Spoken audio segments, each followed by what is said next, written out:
Hi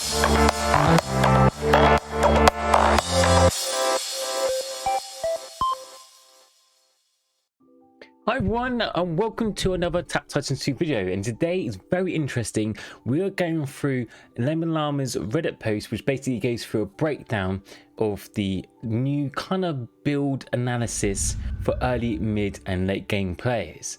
Now, there's been a lot of changes since recent update 5.3, so with multicasting, a bit of change to the algorithm and other things, and renaming of skills and talents, and pretty much everything that we know has changed. Skill builds have changed. So the four main builds we have in the game currently is pet build, clanship build, shadow clone and heavily strike build. And due to recent updates of 5.3, as I mentioned, it's all gone upside down.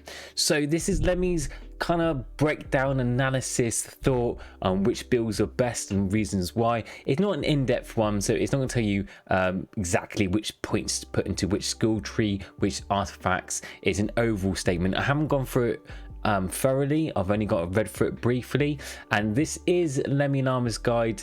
This is not my own interpretation, it is hers, so please give all credit, love and support to Lemminglama. She's doing a fantastic job on this scene. She's done it for many years, and now she's a direct community manager for Game Hive, and she's doing absolutely smashing it. So make sure you give credit to her, support, thanks, and follow her Reddit. I will link this in the description below, so follow her on Discord and Reddit posts for the latest information. She's the go-to lady. So let's dig in. So Lemmy says, hello everyone. So after 5.3, a lot of changes and shift to skill trees. So apart from adding new skills, and more skills are coming. So as I mentioned in more updates, they will give more multicasting skills will be added to the builds. Amping up the power and speed of the builds. Finally, with the perk stacking, all builds get a nice boost to speed and power. Overall, these lead to a lot of extra power, but pet and shadow clone were the builds that benefit the most from these changes in terms of damage. Pet and clanship benefit the most in terms of speed. Overall, although all builds are fast now with faster anchor shot on poison edge. So already that gives us an insight that if you want to speed a boost, anchor shot, poison edge, get in there. Pet, shadow clone, damage, clanship, pet, speed. Due to multicasting spells cost and mana, be sure that you add enough mana into your build that can sustain your skills. This actually makes Forbidden Contract more and less desirable, since you may need slightly more levels in Mana Siphon to sustain Forbidden Contract, but you also get extra uses out of your mana skills as a result of having more places to spend your mana. So if you read the meta-analysis a lot, just skip to the TLDR at the bottom.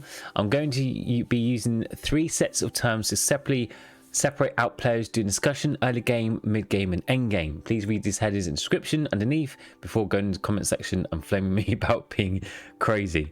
I also like to say these are my own opinions, so these are Lemmy's opinions. I did the testing on my own account on max level clans, all artifacts, all sets, etc. Feel free to discuss in the comments about this. I'd love to hear what experiences with your builds have been. So as I mentioned, she's using this when you're going through this early, mid and late game analysis. Then she has mentioned this is all artifacts and all sets, etc. Please do provide feedback for her, because all the feedback she gets and support does help her kind of feedback to Game Hive and develop the game better with the community support. So thank you so much. Early game builds are all about how quickly to get to the mid game, and most depending on what artifacts you've received. We'll classify early game players as anyone with 30 artifacts or less. Damage sources. For early game, you have 2 options: pet or clanship. Pet builds are strong for players like tapping and getting many taps, fire sword oriented artifacts. Otherwise, you want to go to clanship. Clanship will probably be the best damage out of any early game build, and it also has the bonus for splashing that makes farm faster than pet. I would highly recommend clanship for basically anyone starting out. So as I mentioned pretty much on every video, if you start a new game, clanship build is still the most kind of starter reliable build at the moment. Gold sources. Right now you can choose either boss gold or Chesterton gold. Boss gold is the strongest and most consistent for early game players, and it will allow you to turn into a pet Heart of Midas build later on. Chesterton gold is good if you have relevant artifacts for it. All builds, you want some points in Master Thief, and but boss gold builds will put points into Heart of Midas and a couple of Midas Ultimate, and chest and gold builds will put points in Spores of War and a couple of Midas Ultimate. So basically it just says, depending on what artifacts you have, you want to put points into that correspondent skill to level it up for you to give you the best outcome. If you happen to have Great Fae Medallion or Coins of Ebizu in your early artifacts, you likely want to use chest and gold, so you can turn into successful chest and gold or fairy build for mid game. Similarly, if you get neck to sculpture, you'll likely want to start with boss gold build. So basically it's just saying, depending on what artifact you have, you can choose fairy if you got your Cheston and Great Fae, because it's towards that. I would say if you do get these artifacts, bear in mind with a fairy gold income build that you will have to watch the fairy ads. So if you haven't got fairy ads skippable, then obviously that could be time consuming. So bear that in mind, because if you're happy to watch loads of ads, that's fine, but if you find them boring or takes up time, then it still might be worth thinking about changing to a fairy build just yet. Mid game is for players who have over 30 artifacts or don't have all 97 artifacts yet, or don't have all artifacts that are beneficial for your chosen build. Whether you're missing just some artifacts or only a few ones, your build is still somewhat influenced by what you own and what you don't. Additionally, mid game will generally be missing some key equipment sets for chosen builds that could help them rise in overall power. Choose a build based on your preferred playstyle and what RNG has blessed you with. So damage sources for mid game. So just like early game, mid game mostly cares about your artifacts as a deciding factor on what build to use. However, you get far more options for what you want to use. Most players will stick with clanship for a mix of damage and speed it provides. Pet builds tends to fall off until you get higher pet and SP levels, but they're still playable and viable. Shadow Clone is weaker than clanship and it's slower unless you unlock Ruthless Necromancer mythic sets. Heavy strike builds are stronger than pet builds, but also require you invest lots of skill points into mana skills. If you have all heavily strike artifacts, you may want to opt for this build, otherwise you're likely to lose some stages if you switch too soon. Heavy strike is one of the most popular mid-game builds due to the high amount of base splash skip, thus allowing heavy strike to splash even when clanship cannot. Typically, you want to select the build based on what artifacts you have. If you're missing clanship artifacts and have artifacts for one of the other builds, using that build gives you the best overall result. I think the safest bet, I mean, I know that Lemmy's breaking that down as basically based on what artifacts you have, go for that build. But I said overall, she's also applying look at everything together. So even if you're missing some clanship, it still might be better if you haven't got enough mana, you haven't got the right skill points. For example, like Shadow Clone, if you haven't got Ruthless Necromancer set, it might not be viable yet. So as I mentioned, if you're rocking a clanship build, this is my opinion, you're rocking a clanship build and you get in first place in tournament and you're finding it easy, there's no point changing build to a Shadow Clone or Heavy Strike yet. So there's no point trying to fix it's not broken. So if you're doing quite successful in one build, make that clanship build as a beginner the best build you can. When you got the experience, once you've got your Ruthless Necromancer set collected or Angelic Guardian set for Heavenly Strike, you've got enough mana, you've got enough skill points and you're ready to rock and take it up a notch, then yeah, by all means change your build. But yeah, just don't do it too soon. You're still farming your artifacts, you're still gaining experience and you're still playing, so take your time. Gold sources for mid level players. There are 3 gold sources and these will stay as the best gold source for the rest of the game. You want to select the gold source choice based on your artifacts. You get multi-spawn Chesterton, Pet Heart Midas and Fairy Gold are all equally viable. All allow you to gain gold by leaving the boss and farming, and you have a massive bonus that let them exceed the power of other builds. Multi-spawn chesting gives you a bit less gold overall per drop, but the fact you get several multi-spawn in a row means that you could out-farm the other gold types. This is typically recommended for builds that attack quickly but don't rely on Durendal pushing for damage. So running it with a pet or Shadow Clone build is optimal. And now if you want more information about Durendal pushing or splash, I have done a splash mechanics guide video which I'll link in the description below. Heart of Midas is the next fastest gold source. It gives you as much gold source as any other types and has no drastic RNG involving the like of luck needs to get multi-spawn or to add gold ferry. If you want consistent gold about once per minute, Pet Armadas is a good choice. Pet Armadas works well with all builds, but especially with pet builds. They reduce Pet Armadas cooldown by investing in flash zip. Fairy gold is the slowest gold source, but it also gives you the largest amount golds per drop. It has some inherent randomness due to your potential getting a different advertisement too. Fairy gold works well with all builds, especially builds like clanship and pet that wouldn't have direct access to skills like lightning strike and dimensional shift without it. And I'll move on to the endgame players. So endgame players is for players who have all artifacts, all enchantments and equipment sets that benefit their chosen build. Remember that although one build might be more meta, you still want to prioritize the build that is the most fun to play and gives you the most success.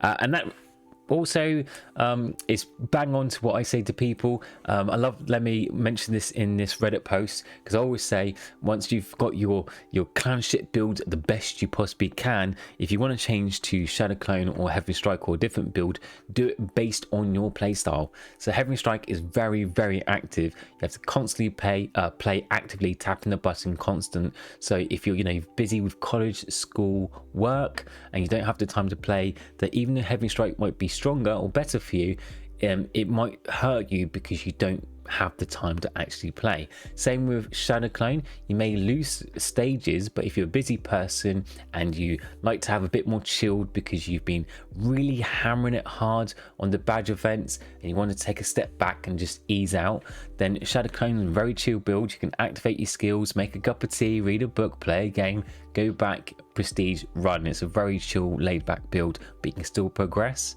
So I will choose the build. When you get past mid game, choose the build that best suits your play style, and then again invest into making it best you can. Damage sources for late game. So Shadow Clone is still a good position, although it is the weakest in terms of push and power. Good push and power, faster farming with Ruthless Necromancer set, Mystic Impact, Arcane Bargain and Eternal Darkness allows you to keep up and with rising Titan counts and requires zero effort to play. Many players who choose this build due to the fact they can use skill points into Eternal Darkness to directly purchase Shadow Clone skip. Farming runs can take around about 15 to 20 minutes to complete, depending on your reliance on Anchoring Shot, Lightning Strike, Poison Edge and Forbidden Contract. Now, one thing I would like to quickly add in, Poison Edge and Forbidden Contract again are kind of an active feature to Shadow Clone, so you have to be, even though it's this lazy build, near towards the end of the build, you have to be more proactive and playing Shadow Clone to get that extra push. You can take out Poison Edge and Forbidden Contract out of a Shadow Clone build, which might make it a bit faster, but you get less push. So that's the benefit of having those two, PE and Forbidden Contract out, is that it makes it less of a push in the Shadow Clone build, but makes it a bit faster. I think Shadow Clone as a lazy build is kind of pointless having to have an active skill added to it. So the whole point is that you don't play it much, but adding an active thing, we have to actively then start pushing it, kind of defeats it. That's just my personal opinion. Again, that's just my opinion. Adding cloaking into mix really helps speed up Shadow Clone, and procedures are faster than they've ever been for this build. If you don't have enough anti-Titan cannon or power surge, stick to Shadow Clone if you really want a good farming build. Players with extremely high stats also tend to like Shadow Clone builds for event farming, since you can very quickly prestige with your splash skip, cloaking and porter. So that's very good advice there, thank you. Pet got a nice boost in power with his update and a nice boost to speed, but it's also probably the most annoying to play. Just as a standard warning, pet builds are terrible to play due to how active you need to be. You must tap constantly and you need to hit all quick time events in order to get the bonuses. With the introduction of Volcanic Supremacy, Pet can use lightning bursts much faster than before, vastly increasing the speed of the build. You can now prestige when farming roughly every 10-15 minutes. Wow.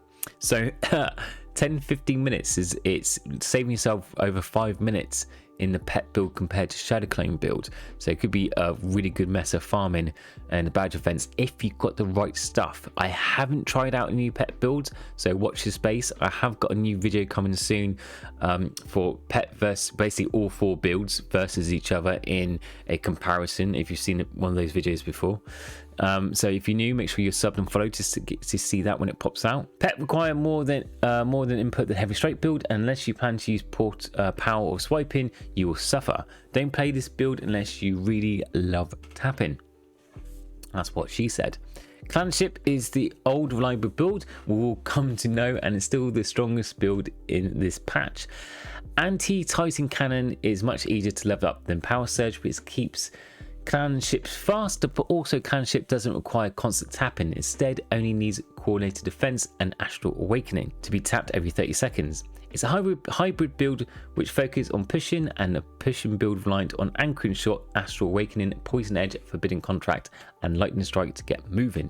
Using Anchoring Shot forces us to kill the Titans without splashing through the bosses when using Coordinated Defense, and so Anchoring Shot version of this build can sometimes push very slowly. With the introduction of Command Supremacy, build speeds have increased by a decent amount, though typically it takes 10-15 minutes per prestige, and you need to actively tap on all quick time events to keep things moving. If you like this sort of playstyle, or simply too lazy to swap from your old Clanship build, use this one. That's what I mentioned loads of my videos. A lot of endgame players have just stuck with Clanship all the way to the end just because it's reliable. If it works, don't fix it. Heavy Strike is the fastest build and is roughly above the power of the top ranked Clanship and Pet builds, while it's still the fastest runtime for most players thanks to Arcane Bargain. Mystic Impact and the Angelic Radiance buff, it requires a lot of investment to work. You need to be actively tapping the skill button every 4 seconds, and it also requires investing in mana skills such as Mana Siphon to maintain. Except prestige times to be under 10 minutes. Of note, be careful when using Forbidden Contract when using Heavy Strike build, and you need additional Mana Siphon in order to use the skills. And you may run out of mana to cast Heavy Strike once the mana cost increases too much. Now the goal sources for late game, with increasing amount of time required to collect all sets, and the max stage raising enough than the average SP count of endgame players is far higher, gold is now much less balanced at endgame than in mid-game. In the endgame, only Fairy Gold is particularly viable, with Pet Hartmadas and Multispawn Chesterton being multiple magnitudes weaker. This stems from two contributing factors. The first, that with the high SP totals, many players are starting to max out Hartmadas skills and thus need to move the SP to weaker skills, whereas Fairy Gold has the options to invest in both Spools and War and Midas Ultimates, thus gives them overall efficiency for their skill points. Secondly, hero skulls are skewed more towards Fairy Gold, and thus over time endgame players will have Fairy always outscale Pet Hartmadas. So use Fairy Gold and just level up coins of Ebizu artifact, and you find Fairy a bit slow since you can simultaneously run a multi-spawn Chesterton build with no changes to your skill point investment. Thanks Lemmy for confirming that. So Fairy Gold source is better late game. That's good confirmation, good to know. And a little note at the end, Shadow Clone is best for lazy folks, but is the weakest option. Clanship is balanced and strong build with about 100 stages over Shadow Clone. Pet is intense tap and build that's equal to Clanship. Heavy Strike is fast farm build that's about 20 stages stronger than Clanship and Pet. So, and then she's put a note saying, due to the fact that she's not a member, she's now a member Game Hive, it doesn't make sense to guess what's going to be introduced next, and she does know what's going to happen. She's in the loop. However, we know that Heavy Strike, Hartmadas, Shadow Clone multicast will be coming soon. Can't wait, and those should help boost Shadow Clone Heavy Strikes in the future. So it says again, contact her in the community Discord. This will all be linked below, and also she's done build guides, which again, click on the Reddit post for her to get up to date. What are your thoughts? Leave a comment on her post and let her know. She's absolutely amazing, so thank you so much. What do you think? I hope that information has helped, and there's fantastic information. I'm glad I read through that again. I speed through it, but I need to read it 2 or 3 times. You can ingest it, and with that love information, she spends so much time and effort. So again, thank you so much. I hope you enjoyed this video. If you have, make sure you're followed. It helps the channel out loads. And I do stream Wednesdays and Sundays, so catch me on Twitch and YouTube if you want to hang out and say hi. And thank you so much for your time, and have a great day. Take care. Bye.